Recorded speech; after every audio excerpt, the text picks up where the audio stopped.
जय हिंद दोस्तों, news 8 PM में आपका हार्दिक स्वागत है। आज बात करूंगा 8वें वेतन आयोग की उस टेबल को लेकर जिसकी सबको आशा है कि हम एक्स सर्विसमैन हैं तो हमें क्या फायदा होने वाला। बिल्कुल दोस्तों, जैसा कि एक्स सर्विसमैन हैं आप, यदि आप प्रीमेच्योर रिटायरमेंट हैं तब भी आपको 8वें वेतन आयोग का फायदा मिलेगा। और जैसा हम सभी जानते हैं, जो कलर सर्विस करके आए या 1 जुलाई 2014 से पिछले वाले प्रीमेच्योर रिटायरीज हैं, उनको लगातार फायदा हो रहा है। चाहे वो साल में 2 बार डीआर के रूप में बढ़ोतरी हो, ग्रॉस सैलरी, हर 5 साल के बाद ओआरओपी का रिवीजन हो बेसिक पेंशन में, या 10 साल के बाद आपको पे कमीशन के रूप में आपकी बेसिक पेंशन बढ़ेगी। अब पे कमीशन में ये होता है कि आपका डीए जितना बढ़ता है वो मर्ज हो जाता है आपकी बेसिक पेंशन में, और डीए के हिसाब से आपका बनता है फिटमेंट फैक्टर। आखिर आज बात करेंगे कि वो फिटमेंट फैक्टर मिनिमम अभी तक के इतिहास में कितना रहा है और मैक्सिमम कितना रहा है, या दूसरी भाषा में ऐसे हम बात कर सकते हैं कि मिनिमम बढ़ोतरी हमारी कितनी हुई है और मैक्सिमम कितनी हुई है।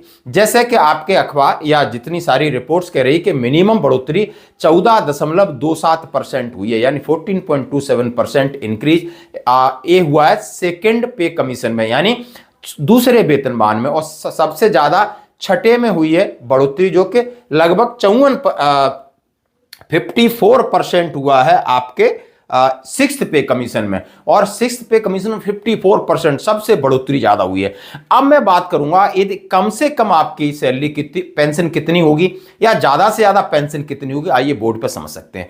अब मैं बात करूंगा कि अभी आपका डीए के आंकड़े, जैसे हम आपसे बात करना चाहते हैं कि आप समझ गए हो कि डीए के जनवरी फरवरी मार्च के आंकड़े जारी हो गए, और इससे लगभग आपका 57% डीए होता दिख रहा है। यदि अगले 3 महीने कुछ बढ़ोतरी होती है तो 58 हो जाएगा, आगे भी 3 होता है तो 61, यानी मैक्सिमम आपका 61% डीए होगा और मिनिमम 59% होगा, यानी 59 और 61 के आंकड़े को भी लेंगे। जैसे हमने बोला कि 59% होता है तो आपका फिटमेंट फैक्टर क्या बनेगा, और 61% होता है तो आपका फिटमेंट फैक्टर क्या बनेगा। यदि 59 के हिसाब से हम लेते हैं तो फिटमेंट फैक्टर आपका 1.82 बनता है।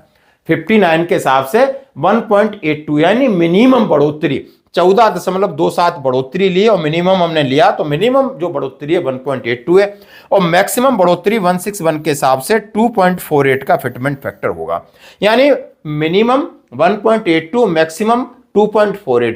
और अभी तक जितना सर्वे रिपोर्ट कर रही है कि फिटमेंट फैक्टर आपका 1.91 के साथ आसपास रहने वाला है, 9192 हो सकता है, 2 तक जाएगा। तो ये भी सारे आंकड़े, तो इन्हीं के ऊपर हम ये अपना एक चार्ट तैयार किया गया जिसमें सिपाही से लगाकर कैप्टन तक के रैंक लिखे और उनकी बेसिक पेंशन है जो आरओपी 3 के अकॉर्डिंग लिखी है। अब ये 59% के हिसाब से आपका डीए कितना बनेगा, 61% के हिसाब से डीए फिर कितना बनेगा, और टोटल सैलरी आपकी कितनी हो जाती है। अब टोटल सैलरी की आज बात करेंगे। सिपाही हैं तो 32,536, नायक हैं तो 37,474, हवलदार हैं तो 39,373 या 39,373, ऑनरी नायब सूबेदार हैं तो 42,513, और नायब सूबेदार हैं तो 44,440, और सूबेदार हैं तो 47,978 या 50,085, सूबेदार मेजर हैं तो 54,974, और लेफ्टिनेंट हैं तो आपकी 64,792, 65,508, और कैप्टन है तो 67,773 और 73,617। ये 59% के हिसाब से आपकी सैलरी है। यदि 61 पे आती तो ग्रॉस सैलरी कितनी होती है, अब थोड़ा अंग्रेजी में देखते हैं। सितंबर 32,945, नायक की होती 37,946, हवलदार की 39,868, ऑनरी नायब सूबेदार की 43,048, नायब सूबेदार की 44,999, सूबेदार की 48,581, और सूबेदार की 50,715, जिसका बेसिक 31,500 है।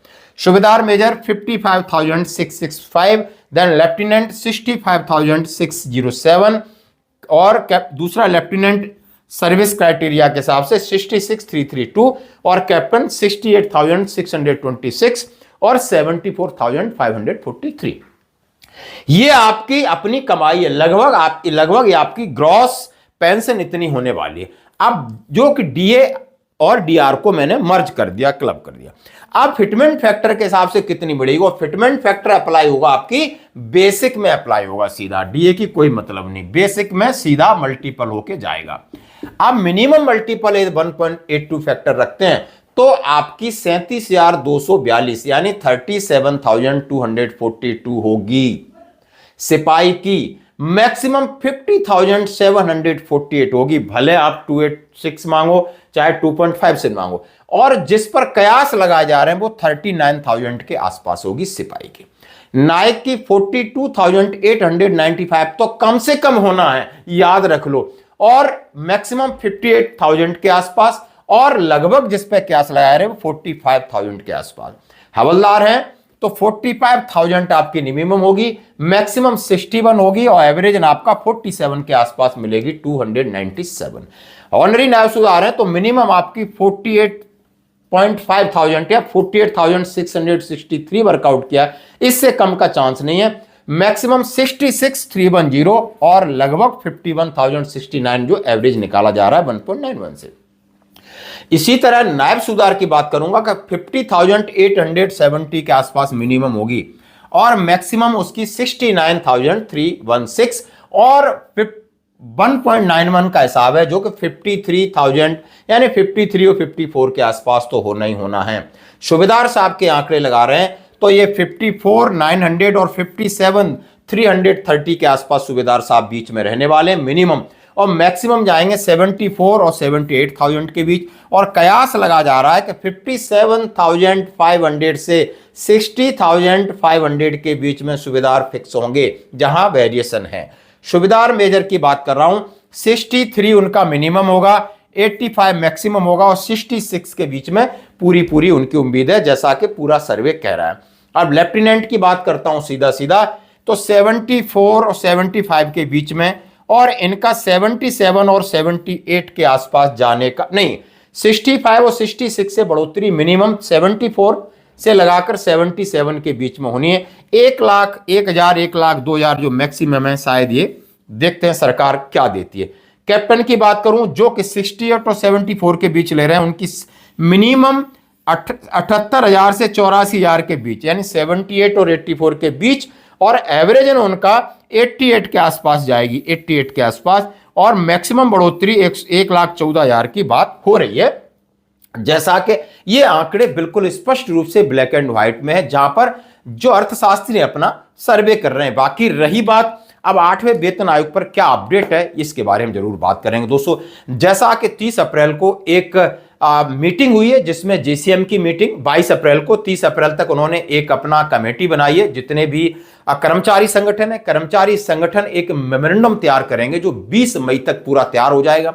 उसमें वो बात कर रहे हैं कि मिनिमम पेंशन कितनी होगी, मिनिमम पे कितनी होगी, मैक्सिमम पे कितनी होगी, मिनिमम कितनी होगी, फिटमेंट फैक्टर क्या होगा, प्रमोशन पॉलिसीज क्या होगी। पुराने मुद्दे जो 7वें वेतन आयोग के हैं, चाहे वो पेंशन बढ़ोतरी का मुद्दा हो 5%, चाहे कम्यूटेशन का मुद्दा हो, इस मुद्दे को लेकर अपना ड्राफ्ट तैयार कर रहे हैं। और इधर ये तो है जेसीएम जो कि लगातार उनसे बातचीत करेगा, और उन्होंने जो बात करूंगा डिपार्टमेंट ऑफ एक्सपेंडिचर जो मुख्य विभाग है, उसने टर्म्स ऑफ रेफरेंस के लिए लगभग 39 लोगों की एक आईएएस है, उसमें बड़े बड़े अधिकारी, उनका अपना एक टीम बना लिए। अब आयोग की घोषणा होने बाकी, जिसमें आपका एक चेयरमैन 2 सदस्य होंगे। उसके बाद टर्म्स ऑफ रेफरेंस फाइनल हो जाएगा कि इस हिसाब से आगे बातचीत चलेगी, सर्वे चलेगा, और उसके बाद से फाइनल होगा।